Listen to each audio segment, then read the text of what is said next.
அனைவருக்கும் வணக்கம். இன்னைக்கு நம்ம ஒரு முக்கியமான விஷயத்தை பத்தி பார்க்க போறோம். என்னடா முக்கியமான விஷயம் அப்படின்னு பார்க்குறீங்கன்னா, எல்லாருமே எங்கிட்ட காமனா கேட்ட ஒரு கேள்வி, விஷ்ணு எந்த நேரத்துல நம்ம இந்த மாதிரி யோக சாதனங்கள், பயிற்சிகள், தியானம் இல்லை நார்மலாக நான் சும்மா கண்ண மூடி உட்கார்றது, இது எல்லாமே எந்த டைம்ல செஞ்சா அது ரொம்ப எஃபெக்டிவா இருக்கும், எந்த டைமை நான் யூஸ் பண்ணிக்கிறது. எல்லாருமே பிரம்ம முகூர்த்த நேரம்னு சொல்றாங்களே, அந்த அதிகாலை வேலை அப்படின்னு, அதுதான் நம்ம எப்பவுமே தியானம் செய்யறதுக்கு உகந்த நேரமா, மற்ற நேரத்துலலாம் நம்ம செய்யக்கூடாதா, இல்லை மற்ற நேரங்களில் செஞ்சால் என்னென்ன மாறுபாடுகள் நம்ம உடம்புல ஏற்படும், இல்லை அது நல்லதா கெட்டதா. இப்போ ஃபார் எக்ஸாம்பிள் பார்த்தீங்கன்னா, நம்ம சந்தியா காலம்னு சொல்லுவோம். அதாவது காலையில் 6 மணி, மதியம் 12 மணி, மாலை 6 மணி, இரவு அதாவது நள்ளிரவு 12 மணி. இது ஒரு செட்டு. இதில் 4 டைம் இருக்குது. அது இல்லாமல் நம்ம விடியற் காலையில் 2:50லேருந்து 3:40 வரைக்கும் ஒரு டைம் இருக்குது. அதே மாதிரி அடுத்து பார்த்தீங்க அப்படின்னா 4:30 மணிலேருந்து ஒரு 5:30 மணிலேருந்து 5:30லேருந்து 6 வரைக்கும் ஒரு டைம் பீரியட் இருக்குது. ஸோ இந்த மாதிரி நிறைய டிஃப்ரெண்ட் டைம்ஸ் இருக்கே, இதில் எந்த டைமை நம்ம யூஸ் பண்ணலாம் அப்படிங்கிற சந்தேகம் நிறைய பேத்துக்கு வரதை நான் இப்போ கவனிக்கிறேன். நிறைய குவரிஸும் வருது. ஸோ அதுக்கு பதில் கொடுக்குற மாதிரி இந்த வீடியோ உங்களுக்கு அமையும். ரொம்ப சிம்பிளாக புரிஞ்சுக்கோங்க எல்லாருமே.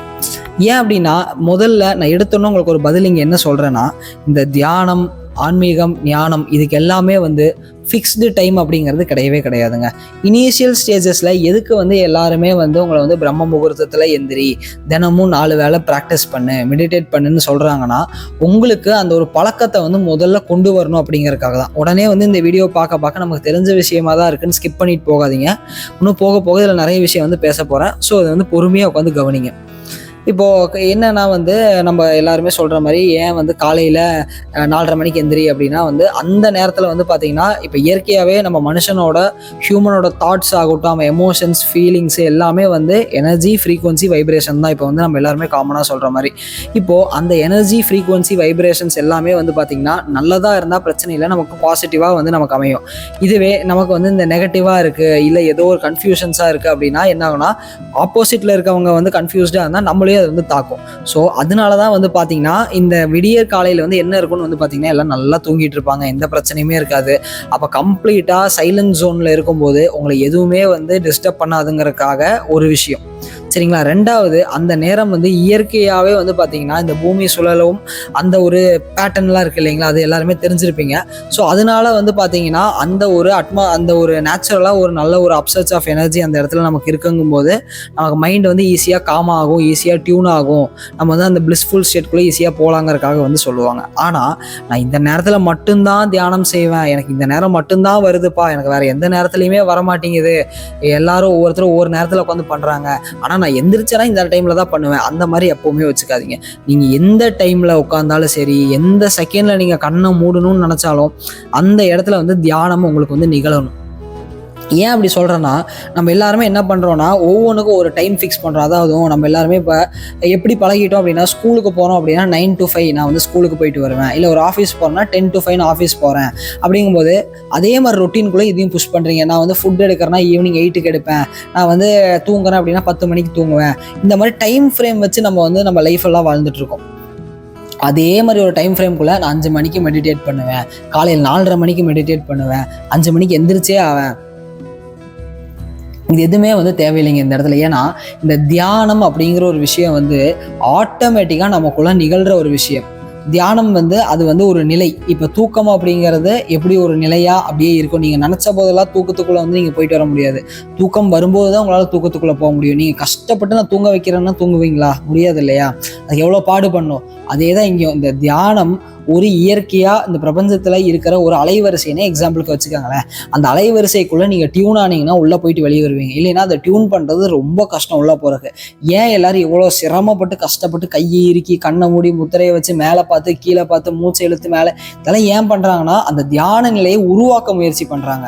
அந்த உருவாக்க முயற்சி பண்ணுறதுனால தான் இவ்வளோ கஷ்டப்படுறது எல்லாருமே. இதுக்கு பதிலாக இந்த தியான நிலையை நீங்கள் உங்களுக்குள்ளே நிகழ வச்சிங்கன்னா, எப்போ நீங்கள் கண்ணை மூடினாலும் சரி, கண்ணை திறந்துருந்தாலும் சரி, அந்த ஒரு யோக நிலையிலேயே தான் நீங்கள் இருப்பீங்க. அதுதான் சிவானந்த பரமஹம்சர் அழகா என்ன சொல்லுவாருன்னா, சதா பிராணயாமின்னு சொல்லுவார். அதாவது சதா காலமுமே அந்த ஒரு வாசியோட நடனம் உள்ள ஓடிட்டே இருக்கும். இப்போ கண்ணை மூடி ஒரு 10 நிமிஷம் உட்காந்துட்டப்பா அப்படின்னா அது போதுங்களா? உங்களோட ஆன்மா எத்தனையோ பிறவிகளாக எடுத்து எத்தனையோ வினைகளை தாண்டி பார்த்து வந்திருக்கு. அதுக்கு ஒரு 10 நிமிஷம் மட்டும் நீங்கள் கொடுத்தீங்கன்னா போதுமானதாக இருக்கும். அப்போ அது எத்தனை கர்ம வினைகளை அழிக்கணும், எத்தனை விஷயங்களை மாற்றி அமைக்கணும், என்னென்ன விஷயங்கள் இருக்குது. ஸோ இந்த மாதிரி நிறைய விஷயங்கள் இருக்கனால ஒரு 10 நிமிஷம் மட்டும் போதும்னு நினச்சிக்காதீங்க. உங்களுக்கு 24 மணி நேரமும் நீங்கள் அந்த யோக நிலையில் இருந்தீங்கன்னா மட்டும்தான் உங்களால் கடை தேர முடியுமே தவிர, நான் அரை மணி நேரம் கோயிலுக்கு போயிட்டு வரேன், அரை மணி நேரம் கண்ண மூடி தியானம் பண்ணுறேன்னா வாய்ப்பே கிடையாதுங்க. ரெண்டாவது, இந்த டைமிங் பற்றி பேசணும் அப்படின்னா, நீங்கள் உங்களால் காலையில் நீங்கள் எந்திரிக்கிறது ரொம்ப ரொம்ப நல்ல விஷயம். விடியற் காலையில் அப்படி எந்திரிக்க முடியாதவங்க சிலர் இருப்பாங்க. அவங்களோட பாடி நேச்சுரலாகவே அப்படி தான் இருக்கும். அப்போ அவங்க என்ன பண்ணலாம் அப்படின்னா, நீங்கள் எந்திரிச்ச அடுத்த ஒரு 15 நிமிஷத்துலேருந்து அரை மணி நேரத்துக்குள்ளே உங்களோட ப்ராக்டிசஸை தயவு செய்து ஸ்டார்ட் பண்ணுங்கள். எப்போவுமே ஆன்மீக பயிற்சிகள் செய்கிறீங்க அப்படின்னா உங்களுடைய வயிறை எப்போவுமே எம்டியாக வச்சுக்கோங்க. உள்ள மலம் ஜலம் இருக்கும்போது பயிற்சிகள் பண்ணிங்கன்னா அந்த காற்று கீழே இறங்கி போகும்போது அந்த வாயு மறுபடியும் மேலே ஏறி போகும். அப்போ என்ன ஆகுனா, அது மூளையை தாக்கும் போது அது உங்களுக்கு கனவாவோ தூக்கமாவோ இல்லை ஏதோ ஒரு பித்த நீர் இறங்குற மாதிரி வேற மாதிரி நிலைகளுக்குள்ள கொண்டு போய் விட்டுரும். அதுவே ஒரு மிகப்பெரிய பிரச்சனைக்குள்ள உள்ளாயிரும். அதனால நீங்கள் என்ன பண்ணுங்கன்னா, எப்போவுமே உங்களுடைய காலை கடன்களை கம்ப்ளீட்டாக ரெஸ்ட் ரூம் போய் க்ளீன் பண்ணி உங்கள் வயிற்றை அதுக்கப்புறமா பயிற்சிகளை உட்கார்றதுக்கு தயவு செய்து பாருங்க. ஒரு சிலருக்கு என்ன இருக்கும்னா, எனக்கு காலையில் ரெகுலராக அந்த மோஷன் போகிற ப்ராப்ளம் இருக்குங்க, டைம் ஆகும்னா, அவங்களோட பாடி நேச்சுரலாகவே அப்படி படைக்கப்பட்டனால அவங்களுக்கு பிரச்சனை இல்லை. அவங்க தாராளமாக பயிற்சிகளை பண்ணிக்கலாம். ஒரு கிளாஸ் சுடு தண்ணியை நீங்கள் குடிச்சிட்டு ஒரு 10 நிமிஷம் ரிலாக்ஸ் பண்ணிட்டு அப்புறம் நீங்கள் ப்ராக்டிசஸ்குள்ளே போயிடலாம். மற்றவங்க நார்மலாக இருக்கவங்க என்ன பண்ணுன்னா, கட்டாயமாக நீங்கள் மோஷன் யூரின் எல்லாம் போயிட்டு அப்புறமா ப்ராக்டிசஸில் உட்காந்தீங்கன்னா போதும். அதுக்குன்னு போயிட்டு வந்த உடனேவும் உட்காந்துடக்கூடாது. இந்த தப்பையும் நிறைய பேர் பண்ணுவாங்க. ஏன் அப்படின்னு பார்த்தீங்கன்னா, நீங்கள் இப்போ தான் வயிற்றுக்குள்ளே இருந்து சில விஷயங்களை வெளியே தள்ளியிருக்கீங்க. அப்போ உடம்பு என்ன பண்ணுன்னா, வெளியே தள்ளுற அந்த ப்ராசஸில் இருந்தனால மறுபடியும் அது அதோட நார்மல் ஸ்டேட்டுக்கு வரக்கு குறைஞ்சது 7லேருந்து 12 நிமிஷம் வரைக்கும் ஆகும். அந்த டைம் பீரியடை நீங்கள் கொடுத்துட்டு அதுக்கப்புறமா நீங்கள் பொறுமையாக மறுபடியும் உட்காந்து கண்ணை மூடி நீங்கள் உட்காந்தீங்கன்னா எளிமையாக அந்த ஸ்டேட்குள்ளே உங்களை ஈஸியாக அதை கொண்டு போக வைக்கும். ஓகேங்களா? இது ஒரு பாயிண்ட்டை நோட் பண்ணிக்கோங்க. ரெண்டாவது என்ன அப்படின்னா, நீங்கள் நல்லா தியானம் பண்ணிட்டு இருக்கீங்க, திடீர்னு ஏதோ ஒரு சத்தம் வருதுன்னா படப்படன்னு எந்திரிச்சு ஓடுறது, இல்லை ஐயோ கால் வருது, யாரோ ஒருத்தர் தட்டுறாங்களே, வந்துட்டாங்களே, டைம் ஆச்சு, இந்த விஷயமா பண்ணவே கூடாது. ஏன்னா உங்களுடைய மனம் என்ன பண்ணும் அப்படின்னா, உங்களோட மூளையோடு சேர்ந்து அது ஒரு மாதிரி ஒரு டியூன் பண்ணி ஒரு ஃப்ரீக்வன்சிக்குள்ளே போயிட்டே இருக்கும். அப்போ அப்படியே அமைதியாக போயிட்டு இருக்கும்போது நீங்கள் அது கூடயே போயிட்டு பொறுமையாக பின்னாடி நார்மல் ஸ்டேட்டுக்கு வரணும். போக போக போக திடீர்னு பட்டால்னு ஒரு சத்தம் கேட்குது, திடீர்னு ஆழ்ந்து எந்திரிக்கிறீங்க, இந்த மாதிரி வேலைகள்லாம் வச்சுக்காதீங்க. பின் நாட்கள் அது என்ன ஆகும் அப்படின்னா, உங்கள் மூளையில் ஏதோ ஒரு பகுதியை பாதிக்க செய்யும், இல்லைனா மனநலத்தில் கண்டிப்பாக பிரச்சனைகள் வரும். அதனால தயவு செய்து நீங்கள் ஒரு தியான பயிற்சிக்குள்ளே போகிறீங்களா, வீட்டில் சொல்லிடுங்க, என்ன ஒரு அரை மணி நேரத்துக்கு டிஸ்டர்ப் பண்ணாதீங்க. குறிப்பாக உங்கள் ஃபோன் எல்லாத்தையும் ஏரோப்ளைன் மோடில் போட்டுட்டு அமைதியாக போய் உட்காருங்க. அந்த ஒரு அரை மணி நேரத்துக்கு என்ன பிரச்சனை வந்தாலும் கண்டுக்காதீங்க. இல்லைன்னா நீங்கள் தியானமே பண்ணாதீங்க தயவுசெய்து. ஏன் அப்படின்னா, இது உடம்புக்குள்ளே நம்ம விளையாட்டாக பண்ணுறோம், கண்ணை மூடி உட்காடுறோம்ப்பா என்ன ஆக போகுதுன்னு. ஆனால் ஒவ்வொரு நரம்பையுமே போய் அதை டேமேஜ் பண்ணணும். நீங்கள் சரியாக பண்ணலைன்னா அவ்வளோ சக்தியை அந்த நரம்புகள் தியானத்தின் மூலியமா தவத்தின் மூலியமா நம்ம ஆன்மீக பயிற்சிகள் பண்ணும்போது கடத்திட்டு போகும். இப்போ நம்ம முருகன் யோகக்கலை பண்றவங்க எல்லாத்துக்குமே தெரியும் எப்படிப்பட்ட சக்திகளை அந்த நரம்பு ஒவ்வொன்றையும் கடத்திட்டு போகும், எவ்வளோ அபரிவிதமான சக்திகள் ஒவ்வொரு ஆதாரங்களுக்கும் போகுது, ஒவ்வொரு இடங்களுக்கும் நம்ம உடம்புக்குள்ள போகுதுங்கிறத இதை அனுபவபூர்வமா எல்லாருமே உணர்ந்துட்டு இருப்பீங்க. அப்போ இந்த மாதிரி போகும்போது திடீர்னு ஒரு ஜர்க்கு கொடுத்து எந்திரிக்கிறேன், அதிர்ச்சிக்குள்ள போறேன், ஐயோ என் வேலை இருக்குன்னு போறேன், இந்த மாதிரிலாம் போனீங்கன்னா கண்டிப்பா மாட்டிப்பீங்க. அப்புறமா எனக்கு இது சரி பண்ண முடியல, எனக்கு ஒரு மாதிரியா இருக்கு, மனம் இறுக்கமா இருக்கு, நல்லா தான் இருந்த மூளை வேலை செய்ய மாட்டேங்குது, தெளிவா இல்லை, இந்த மாதிரிலாம் தயவு செய்து சொல்லாதீங்க. இதை மட்டும் நோட் பண்ணி வச்சுக்கோங்க. இதுக்கு அடுத்தது பார்த்தீங்கன்னா டைமிங். மறுபடியும் நான் அதுக்குள்ளே வரேன், எங்கேயோ போய் இப்போ நம்ம இப்போ வேறு சில விஷயங்களை பார்த்தோம், மறுபடியும் இப்போ நம்ம என்ன பண்ணுறோம் அப்படின்னா இந்த டைமுக்குள்ளே வரோம். இந்த டைமை பொறுத்த வரைக்கும் நான் சொன்ன மாதிரி காலையில் எந்திரிச்சோன்னா அது ஒரு அரை மணி நேரத்துக்குள்ளே பண்ணிடுங்க. ரெண்டாவது, உங்களுக்கு விடியற் காலை பொழுது உங்கள் மனதை கம்ப்ளீட்டாக ஆஃப் பண்ணி வச்சுருக்கோம். அப்போ நீங்கள் பண்ணுற பயிற்சிகள் ஈஸியாக உள்ளே கூட்டிகிட்டு போயிடும். ரெண்டாவது, காலையில் 6 மணி இருக்கு இல்லைங்களா, இந்த 6:10 அதாவது கரெக்டாக சொல்லணும்னா ஒரு 5:45 ஒரு 6:20 வரைக்கும் இந்த டைம் ஃப்ரேம் எடுத்தீங்க அப்படின்னா இது ரொம்ப ரொம்ப நல்ல ஒரு டைம். இந்த டைம்ல தான் இந்த சூரியன் கொஞ்சம் கொஞ்சமாக மேலே வர டைம் இந்த பூமியில். அப்போ என்ன ஆகும் அப்படின்னு பார்த்தீங்கன்னா, இயற்கையாகவே உங்களோட உயிர் சக்தியும் மறுபடியும் புதுப்பிச்சு உயிர்த்து மேலே எழ ஆரம்பிக்கும் அந்த டைமில். அதாவது காலையில் உயிர் சக்தி எப்பவுமே ஓடிட்டே தான் இருக்கும் நம்ம உடம்புல. ஆனால் அந்த உயிர் சக்தி புதுப்பிக்கிறதுன்னு ஒரு டைம் இருக்கு இல்லைங்களா, விடியற் காலையில் என்ன ஆகும் அப்படின்னு பார்த்தீங்கன்னா, அது எக்ஸசிவான எனர்ஜிஸை வெளியே தரும். அதாவது ரெடி ஆகும் அந்த புதுப்பிக்கிறதுக்கு. ஆனால் இந்த டைமில் தான் பார்த்தீங்கன்னா கரெக்டாக அந்த எனர்ஜிஸ் எல்லாமே மறுபடியும் ரீசர்க்குலேட் ஆகும் உடம்புக்குள்ள. ஓகேங்களா? அப்போ அந்த டைம்ல நீங்க பயிற்சிகள் பண்ணும்போது ஆட்டோமேட்டிக்கா உங்க உயிர் சக்திக்கு நிறைய பலம் பெற ஆரம்பிக்கும். ஓகேங்களா? விடியற் காலை பண்ணீங்கன்னா நேரா அது வந்து உங்களுடைய மனம், ஆன்மா இந்த மாதிரி விஷயங்களுக்குள்ள போய் வேலை செய்யும். காலையில 6 மணி இந்த டைம் ஃப்ரேம்ல போனீங்க அப்படின்னா உங்களோட உயிர் சக்தியில போய் வேலை செய்யும். இந்த டைம் ஃப்ரேம் விட்டு அடுத்து மறுபடியும் 12 மணிக்கு நீங்க போறீங்க. இந்த மதிய டைம் இருக்கு இல்லைங்களா, கரெக்டா ஒரு 11:45 ஒரு 12:20 வரைக்கும் இருக்க டைம்ல, இந்த டைம்ல நீங்க பயிற்சிகள் பண்ணும்போது என்ன ஆகும் அப்படின்னு பாத்தீங்கன்னா உங்களோட உயிர் சக்திகளோட வீரியம் அதிக அளவுல இருக்கும். அப்போ அது உடம்பு பூரா எல்லா பக்கமும் கொண்டு போய் சேர்த்து உடம்புல ஏதாவது டேமேஜஸ் இருக்கு, உடம்போட ரிப்பேரிங் ஸ்டேஜஸ் இருக்கு, உடம்ப கிளென்ஸ் பண்ணணும். கிளென்சிங் இந்த சென்ஸ் இந்த பிராண சக்திகள் மூலியமா பண்ணணும், உங்க உடம்ப வந்து எனர்ஜெட்டிக்கா வச்சுக்கணும் அப்படின்னீங்கன்னா அந்த டைமை வந்து யூஸ் பண்ணுங்க. ஓகேங்களா? இப்போ இந்த மதியான டைம் வந்து நல்லா கவனிச்சு பார்த்தவங்களுக்கு தெரியும். மதியான டைம்ல நீங்க ப்ராக்டிஸ் பண்ணீங்கன்னா கட்டாயமா நீங்க தூங்குவீங்க. ஏன் அப்படின்னா உடம்புக்கு வந்து அளவு கடந்த அந்த எனர்ஜிஸை வந்து இந்த கடத்தும் நம்ம உடம்பு எல்லா பக்கம். அப்போ என்ன ஆகும்னா ஆட்டோமேட்டிக்காக உடம்பு வந்து டயர்டாக ஆரம்பிச்சு போய் படுத்து தூங்கிடுவீங்க. கொஞ்ச நாளைக்கு இந்த விஷயங்கள் வந்து உங்க உடம்புல நடக்கும். இது நடக்குதுன்னா சரியா பண்ணிட்டு இருக்கீங்கன்னு அர்த்தம். எத்தனை பேர் கவனிச்சிங்கன்னு சொல்லுங்க. இப்போ இந்த டைம்ல நீங்க பண்ணும்போது உடம்போட உயிர் சக்தி எல்லா இடத்துக்கும் போறதுக்கான ஒரு பாசிபிலிட்டி நம்ம ஏற்படுத்துறோம். இதுக்கு அடுத்து வந்து பாத்தீங்கன்னா மாலை 6 மணி. அதுக்கு முன்னாடி இன்னொரு முக்கியமான டைம் இருக்கு. இது யாருக்கு தெரியாத ஒரு சீக்ரெட்டான டைம். கரெக்டா 3:30 4:20 வரைக்கும் இருக்கிற ஒரு டைமுங்க. இந்த டைம்ல நீங்க வந்து பயிற்சி பண்ணீங்க அப்படின்னா மறுபடியும் மனம் என்ன ஆகும் அப்படின்னா அப்படியே சட்டில் ஸ்டேட்குள்ள போகும். அந்த டைம்ல யாராவது பயிற்சி பண்ணியிருக்கீங்களா அப்படின்னு எனக்கு இது வரைக்கும் தெரியல. பட் பண்ணியிருந்தீங்க அப்படின்னா நீங்க கவனிச்சு பார்த்துருந்தீங்கன்னா கண்டுபிடிச்சிருப்பீங்க. அந்த டைம்குள்ள பயிற்சிகள் பண்ணும்போது மறுபடியும் டீப்பா உள்ள போகும். இன்னும் தெளிவா சொல்லலாம், அந்த பிரதோஷ டைமிங்னு நம்ம சொல்லுவோம் இல்லைங்களா, அது வந்து தினமுமே வந்து அந்த டைம் வந்து நமக்கு வந்து வரும். ஓகேங்களா? அப்போ இது 3:30 மணிலேருந்து ஆரம்பிச்சு ஒரு 5 மணி வரைக்குமே இதோட வீரியம் வந்து இருக்கும். அந்த டைம்ல நீங்க பயிற்சிகள் பண்ணும்போது மனம் வந்து எந்த ஒரு சஞ்சலமும் இல்லாமல் அப்படியே ஒரு சட்டில் ஸ்டேட்குள்ள உள்ள போய் நிற்கும். அந்த டைமை வந்து நீங்க பயன்படுத்திக்கலாம். மறுபடியும் சாயந்தரம் 6 மணி அப்படின்னு போகும்போது உங்களுடைய அந்த புத்தி சம்பந்தப்பட்ட விஷயங்கள், மனதை வந்து இப்போ காலையில் எப்படி உயிர் ஸ்ட்ராங் ஆகுதோ இரவுக்கு மேலே வந்து உங்களோட மனம் வந்து பலம் பெற ஆரம்பிக்கும். இது வந்து ஒரு யோக ரகசியம் தான் இந்த விஷயம்.